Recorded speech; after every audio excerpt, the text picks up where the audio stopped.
Hello hi നമസ്കാരം. നിങ്ങൾ ജീവിതത്തിൽ എപ്പോഴെങ്കിലും പ്രണയിച്ചിട്ടുണ്ടോ? പ്രണയം പരാജയപ്പെട്ടിട്ടുണ്ടോ? ഇനി പ്രണയം തുടങ്ങുന്നതിന് മുമ്പേ റിജക്ഷൻ ഫേസ് ചെയ്തിട്ടുണ്ടോ? ഇതൊന്നും എൻ്റെ ജീവിതത്തിൽ സംഭവിച്ചിട്ടില്ല എന്നാണെങ്കിൽ അതൊക്കെ സംഭവിച്ചിട്ടുള്ള ഒരു സുഹൃത്ത് നിങ്ങൾക്കുണ്ടോ? അങ്ങനെ റിലേറ്റ് ചെയ്യാൻ പറ്റുന്ന ഒരു റിലേറ്റീവെങ്കിലും അങ്ങനെ ഉണ്ടെങ്കിൽ പ്രേമലു നിങ്ങൾക്കുള്ളതാണ്. നസ്ലേനും അമിതയും ഒക്കെ പ്രധാന കഥാപാത്രങ്ങളെ അവതരിപ്പിച്ച് ഗിരീഷ് ഏടി സംവിധാനം ചെയ്ത് റിലീസായിരിക്കുന്ന ഏറ്റവും പുതിയ സിനിമയാണ് പ്രേമലു. അതിനെക്കുറിച്ചാണ് നമുക്ക് പറയാനുള്ളത്. അതിനുമുമ്പ് ഞാൻ പ്രേമത്തിനെക്കുറിച്ച് പറയട്ടെ. 2015 അൽഫോൺസ് പുത്രൻ സംവിധാനം ചെയ്ത് റിലീസായ സിനിമയാണ് പ്രേമം. പ്രേമ സിനിമകൾ എത്രയോ ഇറങ്ങുന്നു, പക്ഷേ പ്രേമം പോലൊരു വിജയം എന്ന് പറയുന്നത് അതിനുശേഷം പിന്നീട് ഉണ്ടായിട്ടുള്ളതെന്ന് പോലെ സംശയമാണ്. എങ്ങനെയാണ് ഈ പ്രേമം ഇത്ര വിജയിച്ചത്? അത് ഡീകോഡ് ചെയ്യുന്ന ഒരു audio book Kuku FM available ആണ്. ഇത് സിനിമ റിലേറ്റഡ് ആണ്. ഇനി അതല്ലാതെ അനവധി ഓഡിയോ കോണ്ടന്റ് അവൈലബിൾ ആയിട്ടുള്ള വിശ്വവിഖ്യാതമായ നോവലുകൾ, യാത്രാ വിവരണങ്ങൾ, ചെറുകഥകൾ, ചരിത്ര പുസ്തകങ്ങൾ, സെൽഫ് ഹെൽപ്പ് പുസ്തകങ്ങൾ, അങ്ങനെ എത്ര പുസ്തകങ്ങൾ. അതും ഒരു പുസ്തകം വായിക്കണമെങ്കിൽ നമ്മൾ ഒരുപാട് സമയം അതിന് വേണ്ടിയിട്ട് മാറ്റി വെക്കണ്ടേ. പക്ഷേ കുക്കു FM നമ്മൾ ചെയ്യുന്ന മറ്റു ജോലികൾക്കൊക്കെ ഇടയിൽ ഒരു ഹെഡ്ഫോൺ വെച്ച് കഴിഞ്ഞാൽ സമാധാനമായിട്ട് കേൾക്കാം. നമുക്ക് ഇഷ്ടമുള്ള സ്പീഡിൽ, നമുക്ക് ഇഷ്ടമുള്ളൊരു സ്പേസിൽ ഇരുന്നുകൊണ്ട് ഡൗൺലോഡ് ചെയ്ത് വെച്ചതിന് ശേഷം പിന്നീട് സമയം പോലെ ഒക്കെ ആസ്വദിക്കാൻ പറ്റും. കുക്കു FM നമ്മുടെ സബ്സ്ക്രൈബേഴ്സിന് വേണ്ടി 50% ഡിസ്കൗണ്ട് തരുന്നുണ്ട്. ചെയ്യേണ്ട ഇത്രയേ ഉള്ളൂ. ഡിസ്ക്രിപ്ഷനിൽ ഒരു ലിങ്ക് കൊടുത്തിട്ടുണ്ട്. അത് തന്നെ കമൻറ്റ് ബോക്സിൽ പിൻ ചെയ്ത് വെച്ചിട്ടുണ്ട്. ലിങ്ക് ക്ലിക്ക് ചെയ്യുക, കുക്കു FM ഡൗൺലോഡ് ചെയ്യുക, ഉണ്ണി50 എന്ന കൂപ്പൺ കോഡ് അപ്ലൈ ചെയ്യുക. അങ്ങനെ കുക്കു FM ഡൗൺലോഡ് ചെയ്യൂ, നന്നായി നേരം കളയൂ, മേക്ക് എവറി മിനിറ്റ് മാറ്റർ. ഇനി നമുക്ക് പ്രേമലുവിലേക്ക് വരാം. പ്രേമലുവിൻ്റെ ഏറ്റവും വലിയ പോസിറ്റീവ് എന്ന് പറയുന്നത് ഹ്യൂമറാണ്. ഹ്യൂമർ എന്ന് പറഞ്ഞു കഴിഞ്ഞാൽ സിനിമ തുടങ്ങുന്നു, അവസാനിക്കുന്നു, അത്രയും നേരം നമ്മൾ ചിരിച്ചുകൊണ്ടേയിരിക്കും. ചിരിക്കാതെ കുറച്ച് സമയമൊക്കെ ഉണ്ടാവുള്ളൂ. ഇനിയിപ്പോൾ നിങ്ങൾ ഇൻ്റർവെല്ലൊക്കെ കഴിഞ്ഞിട്ട് അകത്തേക്ക് കയറുമ്പോൾ വല്ല പപ്സോ പോപ്കോണൊക്കെ വെച്ചുകൊണ്ട് കയറുകയാണെങ്കിൽ അത് ചവയ്ക്കുന്നതിൻ്റെ ഭാഗമായിട്ട് ചിരിക്കാതിരുന്നാലേ ഉള്ളൂ. അല്ലെങ്കിൽ ചിരിക്കാൻ ഒരുപാടുണ്ട്. ആ ചിരി എന്ന് പറയുന്നത് നമുക്കൊക്കെ പേഴ്സണലി കണക്ട് ചെയ്യാൻ പറ്റുന്ന സ്പേസുകളാണ്. അതായത് ഇപ്പോൾ ഈ പ്രണയ നിരാശ അല്ലെങ്കിൽ പ്രണയത്തെ തുടർന്നുള്ള റിജക്ഷൻ, കാത്തിരുന്ന് പ്രണയം പറഞ്ഞിട്ട് അവിടെ തകർന്നു പോവുക. പിന്നെ പല സിറ്റുവേഷനിലും പണ്ട് ഞാൻ കുത്തിയിരുന്ന് കരഞ്ഞിട്ടുള്ള സീക്വൻസുകൾ വരെ ഈ സിനിമയിൽ കോമഡി ആയിട്ടാണ് വരുന്നത്.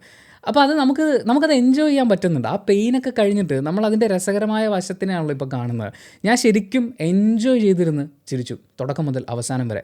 പേഴ്സണൽ കണക്റ്റ്, സിറ്റുവേഷൻസ്, അതിന് വേണ്ടി ക്രിയേറ്റ് ചെയ്യപ്പെടുന്ന നല്ല മനോഹരമായിട്ടുള്ള ഒറിജിനൽ സീക്വൻസ് എന്നൊക്കെ പറയില്ലേ, അങ്ങനെ ഉണ്ടായിരുന്നു. ചിലതൊക്കെ എനിക്ക് വളരെ ഫ്രഷ് ആയിട്ട് അനുഭവപ്പെട്ടു. പിന്നെ സോഷ്യൽ മീഡിയയിലെ ഹിറ്റായിട്ടുള്ള പല ഡയലോഗുകളെയും കണക്ട് ചെയ്തിട്ടുള്ള സംഭവങ്ങളൊക്കെ ഉണ്ട്. അതും കറക്റ്റ് പ്ലേസ്മെൻ്റ് ആയിരുന്നു. ടൈമിങ്, ഓരോ ആർട്ടിസ്റ്റുകളുടെയും ടൈമിങ് എല്ലാം കൊണ്ടും ഹ്യൂമർ നല്ലോണം വർക്കൗട്ട് ആവുന്നുണ്ടായിരുന്നു. നസ്ലീൻ്റെ സിനിമകളിലൊക്കെ നമ്മൾ പൊതുവേ പറയാറുള്ള ആ ഹ്യൂമറിൻ്റെ സാധനമൊക്കെ ഉണ്ടല്ലോ, ഒരു രക്ഷയില്ല. നല്ല ഗംഭീര ടൈമിംഗ് ആണ്. വാരിക്കോരി പുകഴ്ത്താൻ വരുന്നേ ഉള്ളൂ. രണ്ടാമത്തെ പോസിറ്റീവ് ഇമോഷണൽ കണക്റ്റാണ്. നമ്മൾ ഈ ഹ്യൂമർ പറയുമ്പോഴേ ഞാൻ പറഞ്ഞില്ലേ, ഞാൻ ജീവിതത്തിൽ കരഞ്ഞിട്ടുള്ള പല സിറ്റുവേഷൻസ് എനിക്ക് ഇതിനകത്ത് കാണുമ്പോൾ നല്ല രസമായിട്ടാണ് തോന്നുന്നത്. അല്ലെങ്കിൽ അതിൻ്റെ വേറൊരു ആംഗിളാണ് ചിന്തിക്കുന്നത്. അതുപോലെ സുഹൃത്തുക്കൾക്കിടയിൽ ഉണ്ടാകുന്ന കമ്മ്യൂണിക്കേഷൻസ്, ഒരാളെ ഇമ്പ്രസ് ചെയ്യാൻ വേണ്ടി നടക്കുക, പ്രപ്പോസ് ചെയ്യുക, റിജക്റ്റ് ചെയ്യപ്പെടുക, പിന്നെ പതിയെ നമ്മളെ മാറ്റി നിർത്താൻ പറ്റില്ല എന്നുള്ളൊരു സിറ്റുവേഷനിലേക്ക് അവരെത്തിപ്പെട്ടിട്ട് നമ്മളെ കൂടെ ചേർത്ത് നിർത്തുക എന്നൊക്കെ പറയുന്ന ഒരുപാട് മൊമെൻറ്റ്സ് എനിക്ക് ഭയങ്കരമായിട്ട് കണക്ട് ചെയ്യാൻ പറ്റുന്നുണ്ടായിരുന്നു. പിന്നെ ഇവരുടെ ഓഫീസിൽ കൊണ്ടുപോയി മമിതേനെയൊക്കെ ക്യാൻറ്റീൻ അടക്കമുള്ള കാര്യങ്ങൾ പരിചയപ്പെടുത്തി കൊടുക്കുമ്പോൾ അയ്യോ ഇത് തന്നെയാണല്ലോ അവിടെ നടക്കുന്നത് എന്ന് നമുക്ക് ഫീൽ ചെയ്യുന്ന രീതിയിൽ നിങ്ങൾ വർക്ക് ചെയ്തിട്ടുള്ള ഒരാളാണെന്നുണ്ടെങ്കിൽ നിങ്ങൾക്ക് ആ വർക്ക് ആംബിയൻസിലെ കോമഡികൾ ശരിക്കും വർക്കാവും. ഇല്ലെങ്കിലും വർക്കാവും, പക്ഷേ അത് കുറച്ചും കൂടി കണക്ട് ചെയ്യാൻ പറ്റും. അങ്ങനെ കുറേ സാധനങ്ങളുണ്ട് സിനിമയിൽ. ഇത് എൻ്റെ ലൈഫിൽ നിന്ന് എടുത്തൊരു കഷ്ണമാണല്ലോ എന്ന് നമുക്ക് തോന്നിപ്പിക്കുന്ന രീതിയിലുള്ള നർമ്മ മുഹൂർത്തങ്ങൾ ആൻഡ് ഇമോഷണൽ ആയിട്ടുള്ള കുറച്ച് കാര്യങ്ങളും കൂടിയുണ്ട്. മൂന്നാമത്തെ പോസിറ്റീവ് മ്യൂസിക്കാണ്. ഒരു രക്ഷയില്ല. ഈ വിഷ്ണു വിജയ് എന്ന് പറയുന്നുണ്ടല്ലോ, ഇയാൾ എന്താണ്, അല്ലെങ്കിൽ ഇയാളുടെ ഒരു സ്റ്റൈൽ. ഇപ്പോൾ ചില മ്യൂസിക് ഡയറക്ടർമാർ, ഞാൻ പേരെടുത്തൊന്നും പറയുന്നില്ല, ചിലരുടെയൊക്കെ ഹിറ്റായിട്ടുള്ള സിനിമയിലെ അംശങ്ങൾ നമുക്ക് മറ്റ് ചില ഹിറ്റായിട്ടുള്ള പാട്ടുകളിലും കാണാൻ പറ്റുമെന്നൊക്കെ പറയുന്ന പോലെ. പക്ഷേ ഈ വിഷ്ണു വിജയുടേത്, ഇയാൾ ഇതല്ലല്ലോ തല്ലുമാലയിൽ ചെയ്തത്, ഇയാൾ ഇതല്ലല്ലോ അമ്പിളിയിൽ ചെയ്തത് എന്നൊക്കെ പറയുന്ന പോലെ എല്ലാം ഭയങ്കര ഡിഫറെൻ്റ് ആണല്ലോ. ഈ പടത്തിലും ഇത് വേറൊരു സാധനമാണ്, വേറൊരു രീതിയിലാണിത് പോകുന്നത്.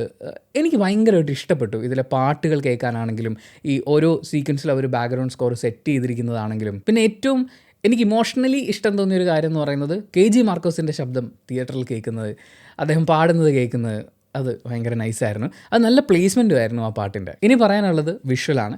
വിഷ്വൽ സൈഡിൽ ഒരു ടിപ്പിക്കൽ ഫീൽ ഗുഡ് തമാശ പടങ്ങൾ നമ്മൾ ഇതിനു മുമ്പൊക്കെ കണ്ടിട്ടുള്ളതിലെ ഒരു വിഷ്വൽ ലാംഗ്വേജും പരിപാടികളൊക്കെ തന്നെയാണ് ഇതിൽ കാണുന്നത്. പക്ഷേ ഇത് കറക്റ്റ് സ്കെയിലായിരുന്നു, കറക്റ്റ് പ്ലേസ്മെൻ്റ് ആയിരുന്നു. ഈ സിനിമയ്ക്ക് ആവശ്യമുള്ളത് കൃത്യമായി ഡെലിവർ ചെയ്യപ്പെടുന്നുണ്ട്. ഇനിയാണ് വളരെ നീണ്ട ഒരു പ്രഭാഷണത്തിലേക്ക് നമ്മൾ കടക്കുന്നത്. ഇതിലെ പെർഫോമൻസുകൾ. നസ്ലൈൻ പ്രത്യേകിച്ച് ഒന്നും പറയുന്നില്ല, മച്ചാൻ പൊളിയാണ്, സൂപ്പറാണ്, കിടിലൻ ടൈമിംഗ് ആണ്. ഞാൻ ഇതിൻ്റെ ട്രെയിലർ റിയാക്ഷനിലോ മറ്റോ പറഞ്ഞിട്ടുള്ളതാണ്. ആവർത്തനം എന്ന് പറയുന്നൊരു കാര്യം പലയിടങ്ങളിലും ഫീൽ ചെയ്യുന്നുണ്ടെങ്കിലും ഇയാളുടെ ടൈമിംഗ് പെർഫെക്റ്റ് ആണ്. ലാൻഡിങ് ആണ്. കൗണ്ടേഴ്സ് വരുന്നതാണെങ്കിലും ഫേഷ്യൽ എക്സ്പ്രഷൻസ് മാറുന്നതാണെങ്കിലും വളരെ സട്ടിലായിട്ടൊക്കെ അയാളുടെ മുഖത്ത് വരുന്ന എക്സ്പ്രഷൻസ് നമുക്ക് ഉണ്ടാക്കുന്ന ഒരു ഫീലുണ്ട്. അത് ഒരു രക്ഷയില്ലാത്ത പരിപാടിയാണ്. നസ്ലിൻ അടിമുടി പൊളിച്ചിട്ടുണ്ട്. എന്നുവെച്ചാൽ അയാളുടെ ഇമോഷണൽ സീക്വൻസ് നമുക്ക് ഹ്യൂമറായിട്ട് ഫീൽ ചെയ്യുമ്പോൾ പോലും ആ ഇമോഷൻ അവിടെ ഉണ്ട്. അത് ആസ് എ പ്രേക്ഷകൻ ചിരിക്കുമ്പോൾ പോലും നമുക്ക് മനസ്സിലാവുന്നുണ്ട് അയാളുടെ പെയിനും അയാളുടെ സിറ്റുവേഷൻസും ഒക്കെ. അതുപോലെ തന്നെ മമിത തകർത്തിട്ടുണ്ട്. ഇത് മറ്റേതെങ്കിലും ഒരു ഭാഷയിലോ ഒക്കെ വന്നിട്ടുള്ള പല സിനിമകളായിട്ട് ഇങ്ങനെ പ്രണയ കഥകളൊക്കെ നമ്മൾ കമ്പയർ ചെയ്ത് നോക്കുമ്പോൾ അവിടെയൊക്കെ നായികമാർ ചുമ്മാ ക്യൂട്ടായിട്ട് ഇങ്ങനെ നിൽക്കുകയുള്ളൂ, ഇടയ്ക്കെപ്പോഴെങ്കിലും ഒന്ന് കണ്ണ് നിറയ്ക്കുക എന്നൊക്കെ പറയുന്ന പോലത്തെ പരിപാടികൾ. പക്ഷേ ഇവിടെ മമിത ഭയങ്കരമായിട്ട് നമുക്ക് റിലേറ്റ് ചെയ്യാൻ പറ്റുന്ന പോലെ, എന്ന് വെച്ചാൽ അത് എഴുതി വെച്ചിട്ടുണ്ട്, വളരെ രസമായിട്ട് ആ ക്യാരക്ടറിനെ എഴുതി വെച്ചിട്ടുണ്ട്. അതിനെ നന്നായി തന്നെ അവർ സ്ക്രീനിലേക്ക് കൊണ്ടുവരുന്നുണ്ട്. പിന്നെ ഇതിൻ്റെ ട്രെയിലർ റിയാക്ഷൻ ചെയ്തപ്പോൾ ഞാൻ പറഞ്ഞ ആ പേരാണ് ശ്യാം. പുള്ളി ഒരു അടിപൊളി ആർട്ടിസ്റ്റാണ്. പുള്ളിയുടെ ഗംഭീര പ്രകടനങ്ങൾ നമ്മളിനി കാണാനിരിക്കുന്നേ ഉള്ളൂ എന്ന് തോന്നുന്നത് പോലെ വളരെ രസമായിട്ട് ചെയ്തിട്ടുണ്ട്. ഇതിലെ ആദി എന്ന് പറയുന്ന ക്യാരക്ടർ കണ്ടോ, ആ പേര് വരെ എൻ്റെ മൈൻഡിൽ ഇങ്ങനെയുണ്ട്. അതായത് ലവനെ എനിക്കറിയാം, ലവനെ ഞാൻ പല ഓഫീസുകളിലും കണ്ടിട്ടുണ്ട്. ആ ചേഷ്ടകളാണെങ്കിലും പുള്ളി ചെയ്തു കൂട്ടുന്ന കാര്യങ്ങളാണെങ്കിലും അയാളുടെ പല പരിപാടികളും ഇതൊക്കെ നമ്മൾ കണ്ടിട്ടുള്ളതാണ്. അതുകൊണ്ട് ഭയങ്കരമായിട്ട് റിലേറ്റ് ചെയ്യാൻ പറ്റുന്നൊരു ക്യാരക്ടർ രസമായിട്ട് ചെയ്തിട്ടുണ്ട്. പിന്നെ ഒരാൾ അഖില, നമ്മുടെ മമിതയുടെ കൂടെ വരുന്ന കൂട്ടുകാരിയായിട്ട് വരുന്ന ക്യാരക്ടർ, പുള്ളിക്കാരി ഒരു ഷോർട്ട് ഫിലിമിൽ ഞാൻ അകമഴിഞ്ഞ് പുകഴ്ത്തിയിട്ടുള്ളതാണ്. അവരുടെ മികച്ച അഭിനയ മുഹൂർത്തങ്ങളിലൂടെയുള്ള പ്രയാണം തുടർന്നുകൊണ്ടിരിക്കുകയാണ്, തുടരട്ടെ. പിന്നെ അൽത്താഫ്, അദ്ദേഹത്തിൻ്റെ ചിരിപ്പിക്കുന്നൊരു സ്കെയിലുണ്ടല്ലോ, അത് ഈ സിനിമയിലും പുള്ളി കറക്റ്റായിട്ട് പിടിച്ച് പോകുന്നുണ്ട്, നന്നായി നമ്മളെ ചിരിപ്പിക്കുന്നുണ്ട്. മറ്റൊരു എടുത്ത് പറയണമെന്ന് തോന്നുന്ന പേര് നസ്ലിൻ്റെ സുഹൃത്തായിട്ട് വന്നിട്ടുള്ള സംഗീതാണ്. സംഗീത് പ്രതാപ്. ആ പേര് നമ്മൾ സെർച്ച് ചെയ്ത് നോക്കിക്കഴിഞ്ഞാൽ ആക്ടർ എഡിറ്റർ എന്ന് കൂടി കാണാൻ പറ്റും. പത്രോസിൻ്റെ പടപ്പുകൾ, ലിറ്റിൽ മിസ് റാവുത്തർ, 4 years തുടങ്ങിയിട്ടുള്ള സിനിമകളൊക്കെ എഡിറ്റ് ചെയ്തിട്ടുള്ള ആളാണ്. പുള്ളി അഭിനയിക്കുമ്പോഴും ആ എഡിറ്റർ എന്നുള്ള നിലയ്ക്കുള്ള ആ മികവ് പുറത്തെടുക്കുന്നുണ്ട്. നല്ല രസമായിരുന്നു. ഈ സിനിമയ്ക്ക് പുള്ളി കറക്റ്റാണ്. നസ്ലേൻ്റെ ഫ്രണ്ടായിട്ട് നസ്ലേൻ്റെ ടൈമിങ്ങിനോടൊക്കെ പിടിച്ചു നിന്നുകൊണ്ട് പുള്ളി അപാര പെർഫോമൻസ് കാഴ്ചവെച്ചിട്ടുണ്ട്. പിന്നെ ഇതിലെ പ്രൊഡ്യൂസർ ബ്രോ ഇതിൽ ഒരു വേഷം ചെയ്തിട്ടുണ്ട്. അത് നിങ്ങൾ തിയേറ്ററിൽ കണ്ട് എൻജോയ് ചെയ്താൽ മതി. പൊളിയായിട്ടുണ്ട്, അടിപൊളിയായിട്ടുണ്ട്, ശരിക്കും ചിരിപ്പിച്ചു. പിന്നെ ഈ പറഞ്ഞ എല്ലാവരുടെയും കോമൺ ആയിട്ടുള്ള പോസിറ്റീവ് എന്ന് പറയുന്നത് ഇവരുടെയൊക്കെ ടൈമിംഗ് ആണ്. ഈ ടൈമിങ്ങിലാണ് ഈ ഹ്യൂമർ നിൽക്കുന്നത്. ആൻഡ് ഇതിനെ എനിക്ക് കുറച്ചും കൂടി ഇഷ്ടപ്പെടാനുള്ളൊരു കാരണം, ഞാനിതിൻ്റെ ഒരു സോഷ്യോ പൊളിറ്റിക്കൽ സൈഡൊക്കെ ആലോചിച്ച് പോയി. അതിൻ്റെ ഒന്നും ആവശ്യമില്ലാത്തതാണ് എങ്കിൽ പോലും സെക്കൻഡ് ഹാഫൊക്കെ കഴിഞ്ഞപ്പോഴേക്കും ഈ നസ്ലിൻ്റെ ക്യാരക്ടർ ഉണ്ടല്ലോ, ഇയാൾ ഈ കാണിച്ചുകൊണ്ടിരിക്കുന്നത് కొంచెം ഓവറാവുന്നു എന്ന് ചില സമയത്ത് ഫീൽ ചെയ്യും, എന്നാൽ ചില സമയത്ത് അയാളോടൊരു ഇമോഷണൽ അറ്റാച്ച്മെൻറ്റ് നമുക്ക് ഫീൽ ചെയ്യും. ഇതിങ്ങനെ മാറി മറിഞ്ഞിരിക്കുമ്പോൾ ഞാൻ ആലോചിക്കുകയാണ്, ഇത് ഒരുപാട് പേർക്ക് കണക്റ്റ് ആവുന്നുണ്ട്. ആ കണക്റ്റ് ആവുന്നതാണ് തിയേറ്ററിൽ തുടക്കം മുതൽ അവസാനം വരെ നമ്മൾ കേട്ട ചിരിയുടെയും കയ്യടിയുടെയും ഒക്കെ ഒരു കാരണം. അതായത് കേരളത്തിലെ ഒരു ആവറേജ് പയ്യൻ എന്ന് പറയുന്നതിന് നന്നായി അതിൻ്റെ ഒരു പരിച്ഛേദം കൃത്യമായി മുറിച്ചെടുത്ത് അവർ സ്ക്രിപ്റ്റിൽ കൊണ്ടുവന്നിട്ടുണ്ട്. അതിനെ വളരെ രസമായിട്ട് നസ്ലിൻ സ്ക്രീനിലേക്ക് കൊണ്ടുവരുന്നുണ്ട്. ആ ക്യാരക്ടർ ഉണ്ടല്ലോ, കേരളത്തിലെ ഒരു ആവറേജ് പയ്യൻ എന്ന് പറയുന്നത്, അവൻ അനുഭവിക്കുന്ന കുറേ പ്രശ്നങ്ങളുണ്ട്. ചിരിച്ച് കളിച്ച് ജോളിയായിട്ട് ഒരു പെൺകുട്ടി അവൻ്റെ കൂടെ നിൽക്കുമ്പോൾ അയ്യോ അവളോട് എനിക്ക് പ്രേമമാണ്, എനിക്ക് അവളെ പ്രേമിക്കണം എന്നൊരു ആൺകുട്ടി ചിന്തിച്ചു പോകുന്നത് ഞാൻ ഒരിക്കലും അതൊരു റോങ് ആയിട്ട് പറയില്ല. അതിൻ്റെ പിന്നിൽ ഒരുപാട് കാരണങ്ങളുണ്ട്. അതിൽ ചില കാരണങ്ങൾ ഈ സിനിമ വളരെ സെർട്ടിലായിട്ട് പറയുന്നുണ്ട്. ഈ ചിരികൾക്കിടയിൽ അതൊക്കെ ഇങ്ങനെ മുങ്ങിപ്പോകുമോ എന്നെനിക്കറിയില്ല. എന്നെ സംബന്ധിച്ച് അത് മുങ്ങിപ്പോയില്ല. ആ കാരണങ്ങൾ വളരെ രസമായിട്ട് അവർ അവതരിപ്പിച്ചിട്ടുണ്ട്. അതുകൂടാതെ വേറെയും ഒരുപാട് കാര്യങ്ങൾ ചർച്ച ചെയ്യപ്പെടേണ്ടതായിട്ടുണ്ട്. അതായത് ആണെന്ന് പറഞ്ഞാൽ മാസാണ്ട, മറ്റേ പെൺപിള്ളേരുടെ അടുത്ത് അങ്ങനെ നിൽക്കണം ഇങ്ങനെ നിൽക്കണം എന്നൊക്കെ പറയുന്ന സോഷ്യൽ മീഡിയ ഇൻഫ്ലുവൻസർമാരെന്ന് സ്വയം വിളിക്കുന്ന കുറേ അധോഗമന തീവ്ര മത ഇൻജക്റ്റേഴ്സ് ഉണ്ട്. അതേസമയം പുരോഗമനത്തിൻ്റെ അങ്ങ് അറ്റം പോയി നിൽക്കുന്ന ആളുകളുണ്ട്.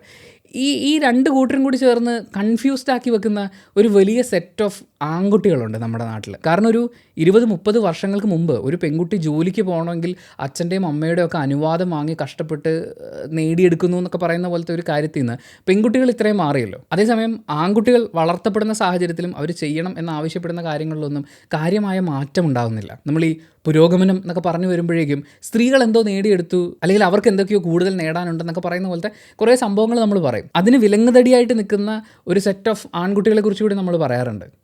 പക്ഷേ അവരെന്താ അങ്ങനെ ആവുന്നത്? എന്തൊക്കെയാണ്, ആരൊക്കെയാണ് അവരങ്ങനെ ആക്കിയിട്ടുള്ളത്? അത് തന്നെ പല സ്കെയിലുണ്ട്. നസ്ലിൻ്റെ ക്യാരക്ടറിൻ്റെ അടുത്ത് ഒരു പെൺകുട്ടി ചിരിച്ചു കാണിക്കുമ്പോൾ അയാൾക്ക് സ്നേഹം തോന്നുന്ന പോലെ അങ്ങനെ ഒരു വലിയ വിഭാഗം ആൺകുട്ടികൾ ഇവിടെ ഉണ്ട്. വൈ? നമ്മൾ അത് ചിന്തിക്കാൻ പോയി കഴിഞ്ഞാൽ ഒരുപാടുണ്ട്. എന്നെ സംബന്ധിച്ച് ശരിക്കും അതിനെക്കുറിച്ച് ചിന്തിക്കണം എന്ന് തോന്നി ഈ സിനിമ കഴിഞ്ഞപ്പോൾ. ബട്ട് സ്റ്റിൽ ആ സിനിമ തന്ന ചിരി ഇപ്പോഴും ഉള്ളിൽ ഇങ്ങനെ നിൽപ്പുണ്ട്. തിയേറ്റർ മുഴുവൻ അടിച്ചു പൊളിച്ച് ജോളിയായിട്ട് എൻജോയ് ചെയ്ത് ചിരിച്ച് കണ്ടൊരു സിനിമയാണ് പ്രേമലു. ആൻഡ് നെഗറ്റീവ്സ് ഒന്നും എനിക്കങ്ങനെ ഫീൽ ചെയ്യുന്നില്ല. ഒരു ക്ലീൻ എൻ്റർടൈനർ പരിപാടിയായിട്ടാണ് എനിക്ക് തോന്നിയത്. പക്ഷേ അതെൻ്റെ മാത്രം അഭിപ്രായമായിരിക്കും.